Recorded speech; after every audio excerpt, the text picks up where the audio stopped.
I want to introduce a special guest, another trailblazer in the house. We are amongst trailblazers, which is amazing.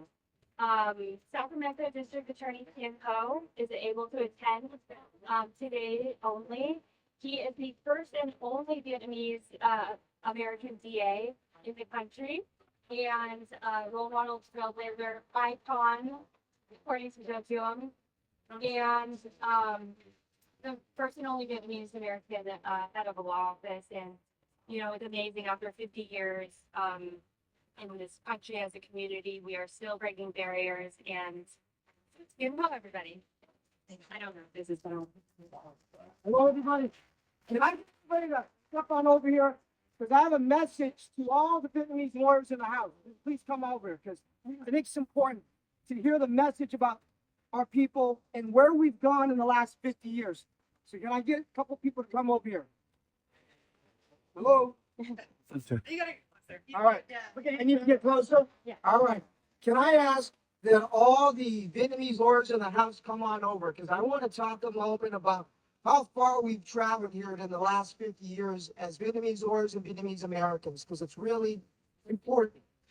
You know, when we talk, and take a look at this for a moment, the National Conference Vietnamese American Attorneys. Let's talk about that for a moment. How many of you here were born in this country? Raise your hand. How many of you were born in Vietnam? Raise your hand. All right. So I was born in Vietnam. Judge Yung was as well. And attorneys of our generation, we fled Vietnam, and your parents fled Vietnam on a fishing boat in search of freedom. And when we became lawyers, and I was talking to Judge Yung about this, I'm going to put this down. When I talked to Judge Yung about this, we first started law school, and when we first became lawyers, whether it was working in the public defender's office, whether it was working in the DA's office, whether it was working in private practice, we walked in. You know how many other Vietnamese lawyers were with us? How many?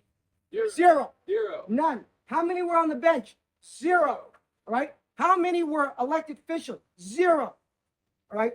How far have we come in those 50 years? So just 2 days ago, as you know, is April 30th, Black April. And I was sitting in San Jose because I grew up in San Jose. And I had all these mixed emotions coming up because we lost our country. Our parents lost their country. You can imagine leaving your job behind, leaving your family behind, leaving your career behind, leaving everything that you know behind to risk your life, your family's life, to what? To go to another country in which you don't even know the language, in which you don't have any money, and to start again. How terrifying is that? And so many of you here are the fruits of that labor of what we did. And so when we talk about trailblazers, it's not me, it's your parents that sacrificed so much to come to this country. And I remember, and I was talking to Judge Yung about this, I remember walking into courtrooms as a prosecutor, and I was mistaken as the defendant or the translator. I was the head of the gang team, the major narcotic team, the head of the hate crime team at the DA's office, and they thought I was the interpreter. So when we talk about how far we've had to come, we have come so far. So Derek Tran, the first congressional elected official out of California, is going to be here tomorrow.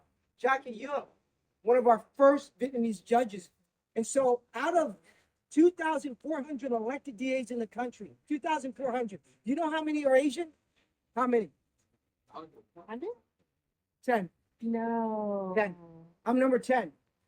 Right? And the first and only Vietnamese to do it. And I remember talking a little bit with some of the guests here. When you told your parents you wanted to be a lawyer, what happened? And you told your family, right? They said you were crazy. What are you thinking? What are you doing? They want you to be a doctor, an engineer, anything but a lawyer. But you know, talking to Lindsay a while ago, she told me that when she told her parents she wanted to be a lawyer, they were excited. You can only, when you can imagine something, when you can see something, you can imagine it. And when you can imagine it and you can see it, then it can happen. So where do we need to go now in the next 50 years? Because in 50 years, I won't be practicing law anymore, neither would Judge Yung and many of us. But where will our children be? Where will our grandchildren be? You know where they will be? They will be the president of the United States of America. There will be a United States senator. There will be another district attorney, another judge. There will be a founder of a major law firm in this country, because in those 50 years, how far we've come, we're going to go even further.